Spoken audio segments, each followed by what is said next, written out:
खुदावंद का शुक्रिया अदा करते हैं। और आशीष, थैंक यू बेटा, अच्छा बजाया। बजाना बंद मत करना, ठीक है? हाँ, चाहे कुछ भी क्यों ना हो जाए, क्योंकि बजाते रहोगे तो और आपका हाथ साफ होता रहेगा, ठीक है? बहुत अच्छा बजाया। खुदा बरकत दे बेटा आपको, पूरा खानदानी खुदा की सेवा में लगा हुआ है आप लोगों का। आज का जो टॉपिक है वो है शादी पर रोक, और इसका मुख्य पद आपको मिलेगा मत्ती रचित सुसमाचार उसका 22 बाब पद 10। जरा पढ़िए जिसको मिल जाए, मत्ती 22 पद 10।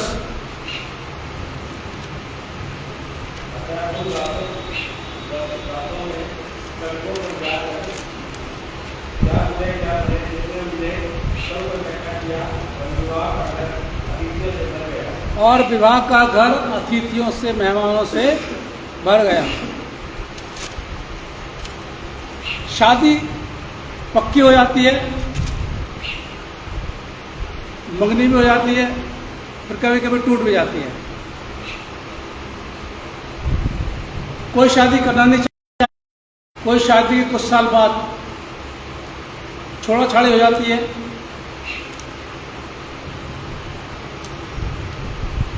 शादी में ज़्यादातर रिश्तेदार रुकावट पैदा करते हैं, फूफा मौसा ये सब रुकावट बहुत पैदा करते हैं। अरे वो लड़की ऐसी है, अरे वो लड़का है, उसको निकालना शुरू कर देते हैं। लड़की में ये ऐप है, लड़के में ये ऐप है, तब बहुत सी रुकावटें पैदा हो जाती हैं, और इसी कारण से शादियाँ रुक भी जाती हैं। ये तो एक आम आदमी वाली बात है, जनरल है, हम लोग होता रहता है। ये शादियाँ हो जाती हैं, टूट जाती हैं, और आजकल तो ये तलाक बहुत ज़्यादा हो गए, छोटी छोटी बातों पर हो रहे हैं। आज हम बात करेंगे, खुदा ने तो बोलता है भाई शादी करो, है, बच्चे पैदा करो और दुनिया में भर जाओ, लेकिन वही खुदा अपने एक नबी को शादी करने से रोकता है ना? ताज्जुब वाली बात। और नबी कोई छोटा मोटा नहीं है, बहुत बड़ा नबी है ये, उसको शादी करने से रोकता है। निकाल लीजिएगा, यिर्मयाह निकालिए, आप लोग यिर्मयाह 16 निकालिए, निकाल कर रखिए। यीशु मसीह ने एक जगह कोई मत्ती 19 निकाल कर रखे, नबी की शादी पर रोक लगा दी खुदा ने। लेकिन यीशु मसीह मत्ती 19 में कहते हैं, फरीसी लोग कुछ पूछ रहे थे, अरे मूसा ने तो बोला है कि त्याग पत्र देकर के अपनी पत्नी को त्याग दो, तो हम तो त्याग दिया करेंगे, और तू कहता है कि त्यागना नहीं है। यीशु मसीह ने बोला, वो तुम्हारी कठोरता है, ऐसे तुम्हारा मन कठोर था, इसलिए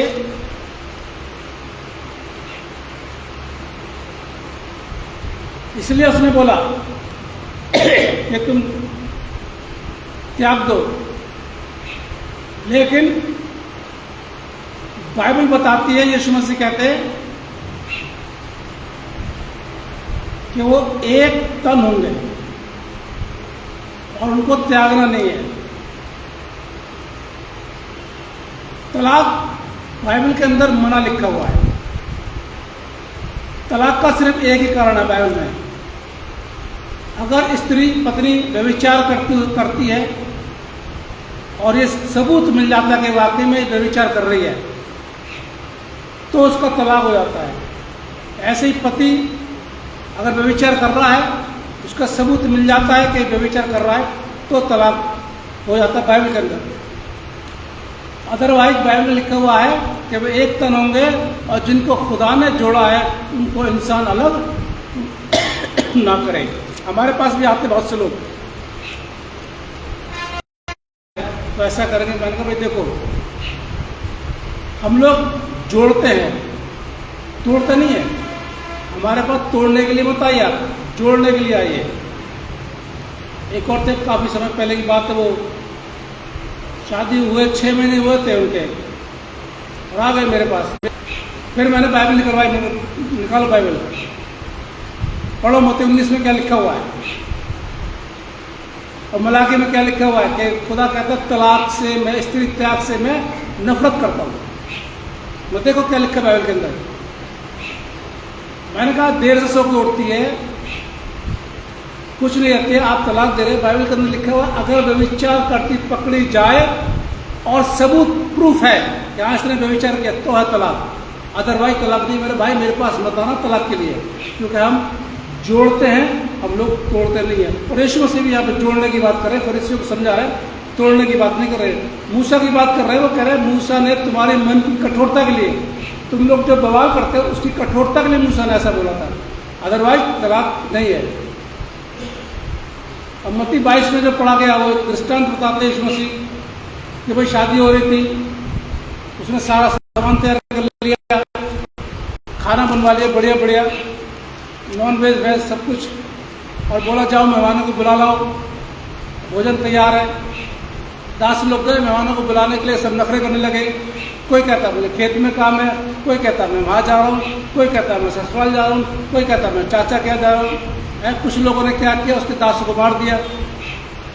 अब उसको बड़ा गुस्सा आया, उसने बोला मेरा भोजन तैयार है, पले हुए पशु मारे गए, सब बन के तैयार कर लिया और ये लोग ऐसे कर रहे हैं।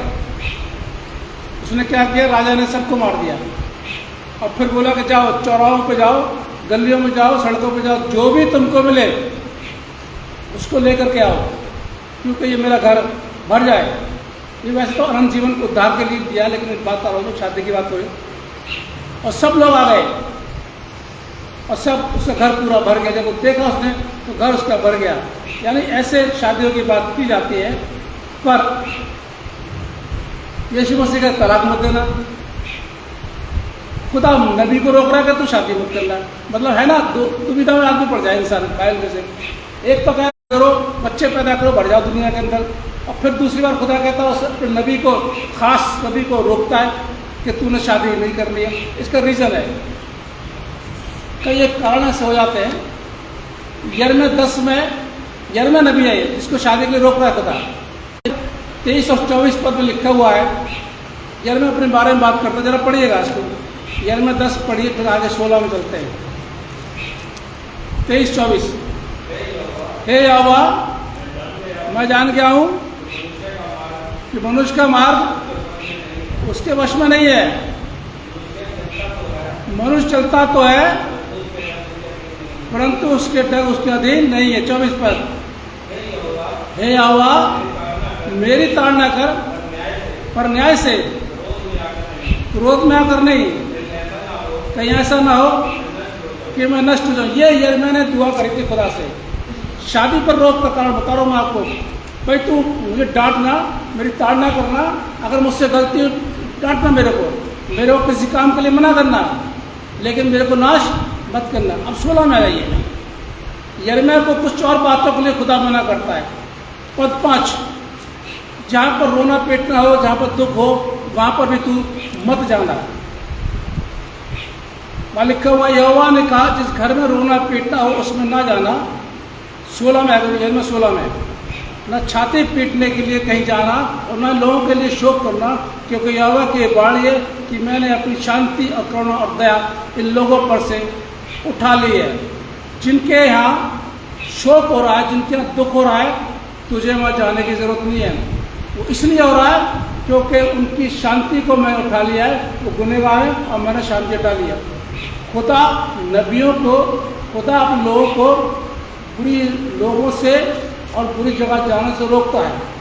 हमें बुरा लग जाता है, मुझे भी लग जाता है कभी बुरा, कि वहाँ जा रहा हूँ रुकावट पैदा हो गई, वो आ रहा है उसको रुकावट पैदा हो गई। लेकिन बाद में हमें मालूम पड़ता है खुदा हमको रोकता है, बुरी संगति में जाने से रोकता है खुदा। बुरे लोगों को हमारे घर में आने से रोकता है, बुरे लोगों को हमसे दूर करता है। वैसे ही नबी को भी दूर कर रहा है। तो वहाँ मत जाना क्योंकि मेरी करुणा उन पर से नहीं है, मैंने अपनी शांति उन पर से हटा ली है और तुझे वहाँ पर जाने की जरूरत नहीं है, चाहे कितना बड़ा दुख क्यों ना हो जाए। उसके बाद में खुशी के लिए मत जाना, शादी ब्याह में मत जाना। पद 8 इसी का, तू भोज के घर में इनके साथ खाने पीने के लिए न जाना। यानी जहाँ पर शादी ब्याह हो रही है, जब त्यौहार मनाए जा रहे हैं, उनमें मत जाना। ना तो खुशी में जाना और ना गम में जाना। दोनों तरफ से यिर्मयाह को कह दिया अब कहाँ जाए यार? भाई हमारे जैसा इंसान हो तो हम तो पूछते खुदा से, खुदा तू वहाँ भी जाने को मना कर रहा है और तू यहाँ भी जाने को मना कर रहा है, कैसे होगा काम? हम लोग की लाइफ कुछ ऐसी होती है महिलाएं चर्च वालों की, क्योंकि हम ऑर्डर मानते हैं, हमारे को जो बोला जाता है वो करते हैं। हमारे मिशन, हमारी कॉन्फ्रेंस, हमारे बिशप के जो हमसे बोलते हैं वो हमको करना पड़ता है। हमको कहते हैं कि वहाँ जाओ, जाना पड़ता है। यहाँ के लिए बोला, कई लोगों ने मना किया, बहुत से जो यहाँ इसलिए जा, अरे कहाँ जा रहे हैं मोहर्ष भाई?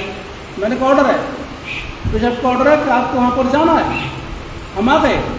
अब बिशप का ऑर्डर है कि आपको वहाँ पर रहना है, हम रह रहे हैं। हम इस बात के लिए मान के चलते हैं।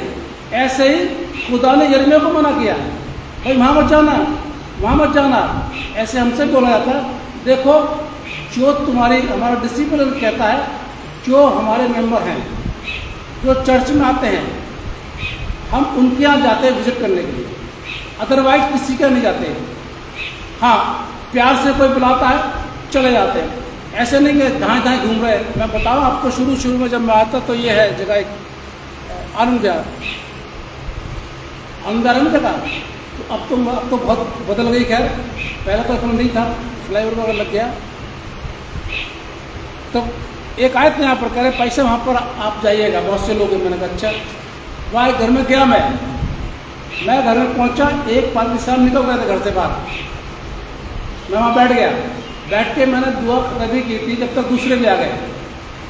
तो घर के लोग मुझे इंट्रोडक्शन कर रहे हैं, ये है भाई साहब, ये मैथोडिस्ट चर्च के भाई साहब हैं और ये वहाँ के भाई साहब हैं। खैर मिला मैं, उसके बाद एक और आ गए, मैंने जाना बंद कर दिया। मुझसे बोला आप क्यों नहीं आते? मैंने कहा आप घर में 5-7 आते रहते। मैं दूसरे कलीसियाओं में कभी भी दखल अंदाजी नहीं करता। जो मेरे चर्च में आ रहे हैं, जो मेरे चर्च के मेंबर है, मेरा उनको राइट है, मैं जाऊँगा, बुलाने पे जाऊँगा, बिना बुलाए भी जाऊँगा। अदरवाइज दूसरे लोगों पे मैं नहीं जाता, मैं नहीं भटकता। मैं यहाँ भी आते रहते, भटकते रहते, ख्याल लेकर के भटकते रहते हैं। कुछ मिल जाता ठीक, अच्छी बात है, लेकिन हमारा डिसिप्लिन कहता है कि आपको अपने लोगों में जाना है। अगर कोई बुलाता है प्यार से तो आप जाइए। कभी पहले मैं पूछता हूँ, जब चर्च में आपको लोग आते हैं, आप इस चर्च में तो नहीं जाते? कि जाते? मैं कहा वहीं जाइए, आप नहीं जाते तो आइए आप।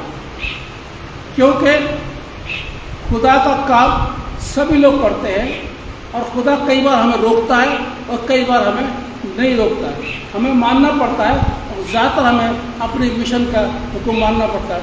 और जिस दिन हमारे मिशन यहाँ से कहते हैं कि आपको वहाँ जाना, मैं चला जाऊँगा, बिल्कुल 1 मिनट के लिए नहीं रुकूँगा। लेकिन जब तक खुदा और वो लोग नहीं कहते, तब तक चाहे कुछ भी हो जाए, मुझे यहीं पर रहना है। चाहे 10 साल और लग जाए, कोई बात नहीं। चाहे वो क्या कहते हैं इसको, मेरी जनाजा भी उठे यहाँ से तो भी कोई बात नहीं है। जब तक नहीं होंगे तब तक नहीं कहते। तो खुदा अपने लोगों को, ध्यान से सुनिए, खुदा अपने लोगों को बुरी जगह से, बुरे लोगों से, बुरी संगति से बचाता है। हम कभी कभी बुरा मान जाता है।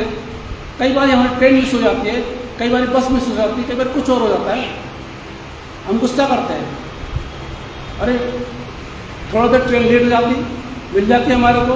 पर नहीं, तो खुदा की मर्जी है, कुछ में हमने नहीं जाना है। छोटी छोटी बातें हमारे जीवन के अंदर बहुत ही कीमती होती हैं। इसलिए अगर अंदर से आवाज आती है, कोई बात होती है कि आप मत जाइए, ये काम मत करिए, कोई फ़ायदा नहीं है, मत करिए। आप खुदा के रूह की बात को सुनेंगे तो आप फायदे में रहेंगे। यिर्मयाह का बोला, ठीक है यिर्मयाह ने पहले कहकर तुम मुझे ताड़ना देना, दुख देना, लेकिन तुम मेरे को नष्ट मत करना। यिर्मयाह से बोल दिया, तूने वहाँ पर नहीं जाना, ना सुख में जाना है किसी के, ना ही तूने दुख में जाना है। अब आगे पद 2 में, 16 का पद 2 किताब पढ़िए।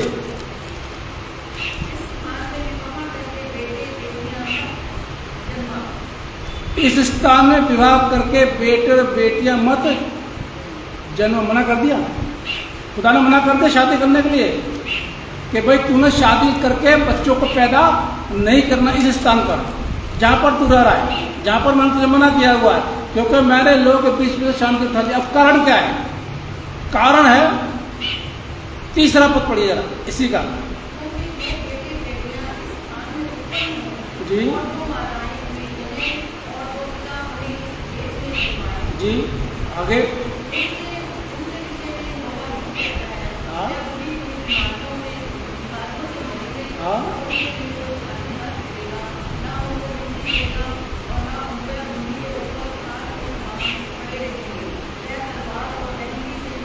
वे तलवार और मेहंदी से मर मिटेंगे और उनके शव आकाश के पक्षियों को और मैदान के पशुओं का आहार होंगे। ये रीजन था। यिर्मयाह को शादी ना करने का रीजन ये था कि मेरी शांति, मेरी करुणा उस जगह जिस जगह तू शादी करने की सोच रहा है उठ चुकी है। तू बच्चे पैदा करेगा, अपना परिवार बढ़ाएगा, कोई फायदा नहीं, क्योंकि मैं उनको मार दूंगा, मैं उनको नष्ट कर दूंगा। तो क्या फायदा तू उनसे शादी कर रहा है? उस स्थान पर तू शादी मत कर। खुदा मेरे अपनी जिंदगी के अंदर बड़े बड़े काम करता है, मेरा जीजो आपके जीवन में भी करता है, आपके परिवारों में भी करता है। ऐसी बात नहीं कि नहीं करता है। आपके परिवार को आगे बढ़ाता है अपने काम के लिए, चाहे कोई भी काम हो। ये जरूरी नहीं कि पास्टर ही बन जाए, ये जरूरी नहीं होता कि पादरी में और भी बहुत से काम होता है, सेवा जैसे भी। देखा मैंने बेटे को, ये भी एक टैलेंट है, इसको काम में आगे बढ़ाएगा और आगे बढ़ाएगा। क्योंकि अब ये नहीं कि पादरी बन के काम करे, सेवा करे, कौन को बजा के चर्च की सेवा करेगा। खुदा अपने लोगों को अपने काम के लिए मुकर्रर करता है। खुदा अपने लोगों को बताता है कि तुमने ये करना है और ये नहीं करना है। तो हम लोगों को मानना पड़ता है कि अगर ये नहीं हो जाता है तो फिर वो नहीं होता है। हाँ होती है तो हाँ होती है। नबी को गुस्सा आना चाहिए था, भाई अगर मेरा और आपका जीवन होता, मैं और आप होते तो क्या होता है? कोई पादरी साहब आपको बना कर दे, अरे शादी मत करना, तो सबसे पहले तो मम्मी और पापा जाएंगे लड़ने के लिए। पादरी साहब, अरे आपने कैसे कहते हैं मेरे बेटे को शादी मत करना, मेरी बेटी को शादी मत करना?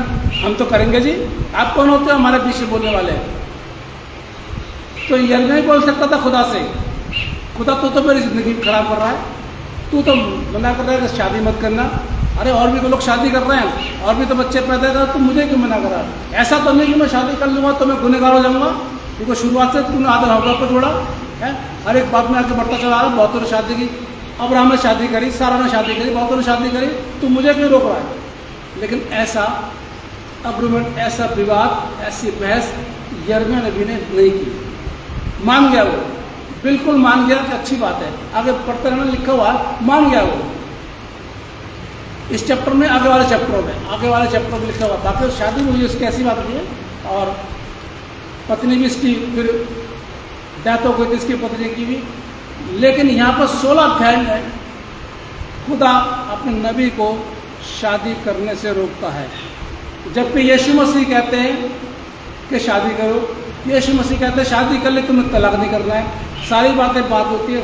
आगे पौलुस भी कहते हैं, पहला कुरिन्थियों निकाले जरा 7 बाब, पहला कुरिन्थियों 7 बाब निकालिए।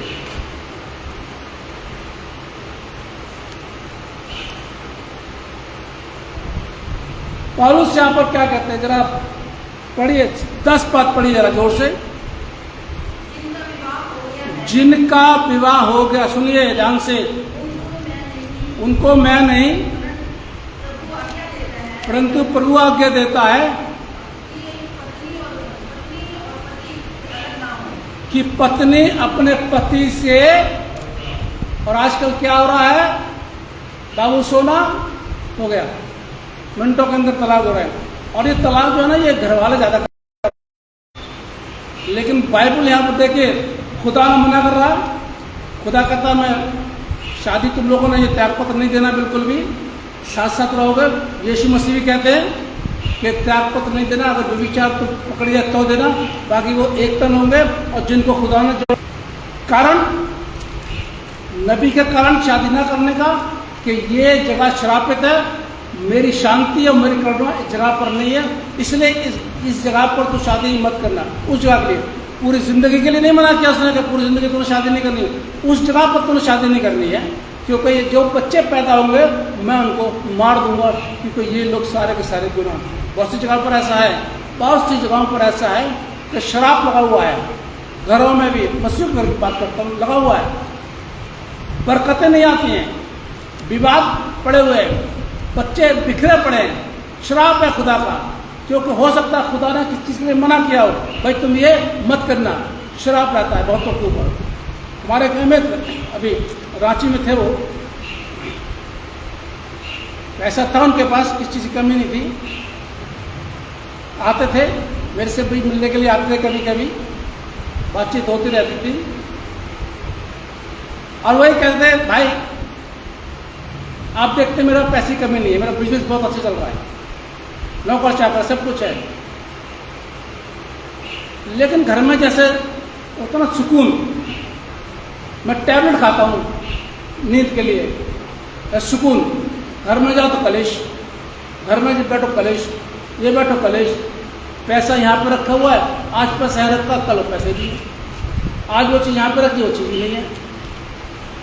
क्या जिंदगी का कुछ पता नहीं चल पा रहा है, सब कुछ होने के बावजूद भी ऐसा लगता है कि मेरे पास कुछ भी नहीं है। तो हमारे उस समय में नहीं आता मिनिस्ट्री में, वैसे ही करता था इंडिपेंडेंट अपने भाई जी के साथ में। मैंने अपने जी को बताया, मैंने कैसी सी बात है, वो आते हैं, मैंने कहा आप आने एक दिन बुलाऊंगा, आप उनको थोड़ा समझाना चीज़ के लिए। तब बैठे बातचीत हुई तो हमारे भाई जी ने बोला भाई देखो शंकन साहब, खुदा का शराब और आशीष दोनों है बाइबल के अंदर, शराब भी है और आशीष भी है। आप कह रहे हैं कि सब कुछ है मेरे पास लेकिन कुछ भी नहीं है, ऐसा लगता है मैं खाली हूं बिल्कुल, ये आपके ऊपर खुदा का एक शराब है। आप गौर कीजिए कि आपने क्या गलती करी है, पीछे समझ जाइए, आप बात करिए, देखिए, और जो गलती आपने की है उसकी तौबा कीजिए। हो सकता है कि खुदा आपके परिवार से वो शराब हटा दे। 1 साल हो गया, चर्च नहीं जाते थे वो, भाई जी ने बोला चर्च जाया करो भाई, कभी तो जाओ आप, चलो एवरी संडे नहीं जा सकते तो महीने में 3 संडे जाओ, कभी तो जाओ आप। चर्च जाना शुरू किया धीरे धीरे उन्होंने, और जो देना दाना होता था रोक लिया था उन्होंने, वो देना शुरू कर दिया। 1 साल हो गया, कुछ नहीं हुआ, वो उनके समझ में नहीं आया। मैंने 100 साल लग गए थे उनको जहाज बनाने में, उसके बाद हुआ था। मैंने जाओ आप, मैंने भाई जी बोल कर, भाई जी हमारे गलती नहीं बोलते, बाइबल की नॉलेज उनको बहुत तगड़ी, और वाकई में है नॉलेज, आज भी बहुत नॉलेज है उनको, बहुत कुछ सीखता था मैं उनसे। मैंने कहा गलत समझ नहीं दिया आपको उन्होंने। साल हो गए, 3रे साल में जाकर के उनके घर में से वो जो शराब वाली चीज़ थी वो धीमे धीमे धीमे धीमे कम होना शुरू हो गई। 4 साल के बाद वो बताने के लिए आए, उन्होंने गवाही दी और कह रहे कि मेरे पास पहले सब कुछ था लेकिन ऐसा लगता था कुछ नहीं है, आज कुछ भी नहीं है, मतलब कुछ कम लगा बिजनेस है सिर्फ मेरा, और ऐसा लग रहा है मेरे पास सब कुछ है, सब शांति है, बच्चे सही है, सब कुछ हो रहा है, सुकून मिल रहा है, और मैं खुदा का शुक्र करता हूँ। क्योंकि हमारे भाई जी बोलते थे मेरा नाम बिल्कुल मत आना चाहिए, किसी भी गवाही में मेरा नाम मत लेना, कि उन्होंने बताया, उसने बताया। तो कभी कभी हमारी ज़िंदगी के अंदर, हमारे परिवार में, हमारी जगह पर शराब आ जाता है खुदा का, और हमें गौर करने वाली बात होती है, उस जगह पर खुदा का शराब था, शांति नहीं थी, करुणा नहीं थी, और यही वजह थी कि उसने नबी को मना किया कि तूने शादी करके बच्चे पैदा नहीं करने की, तू बच्चे पैदा करेगा और मैं उनको मार दूँगा, इसलिए शादी तू मत कर। ये कारण होता है कि खुदा ने नबी को मना किया। इसलिए अगर खुदा हमसे कुछ बात करता है माननी चाहिए, खुदा का हुक्म सर आँखों पर रहना चाहिए। जिस चीज़ के लिए, जिस काम के लिए उसने मना कर दिया, वो काम मुझको आपको बिल्कुल भी नहीं करना चाहिए। अगर वो कहता है ये करो तो करना चाहिए। दूसरी बात, सबसे बड़ी महत्वपूर्ण बात, पहली बात तो ये कि खुदा की बात को मानना चाहिए, और दूसरी बात ये खुदा के काम को आगे बढ़ाना चाहिए, और खुदा की संगति से अलग नहीं होना चाहिए, चाहे शराब आए चाहे कुछ भी आए। क्योंकि अगर खुदा शराब देता है तो खुदा बरकत भी देता है, दोनों चीज़ देता है खुदा। कब? जब हम खुदा की बात को मानेंगे। फिर से सुनिए, नबी है इतना बड़ा, मैं तो उसके बराबर हूँ भी नहीं, उसको मना किया, मान गया वो। हम और आप बहुत मामूली से लोग हैं, खुदा जो हमें मना करता है हमें भी मानना चाहिए। इसलिए जिसे कान वो सुन ले, खुदा कलाम मसीह समाज से क्या बोलता है, मेरा घर मेहमानों से भर गया। आइए दुआ मांगे। हम धन्यवाद करते हैं खुदावन आपका आज के इस वक्त के लिए जो आपने हमको दिया, जो वचन था हमने बोल दिया। हम चाहते हैं ये वचन बड़ा, लेकिन उसमें हमारी मर्जी नहीं बल्कि आपकी मर्जी पूरी हो। इस दुआ खुदा यीशु मसीह के नाम से मांगते हैं, आमीन। खुदा आप लोगों को बरकत दे बहुत। और अंत में हम गीत गाएंगे, गीत का नंबर है 536, और इसी के साथ में आज का हदिया ले लिया जाए।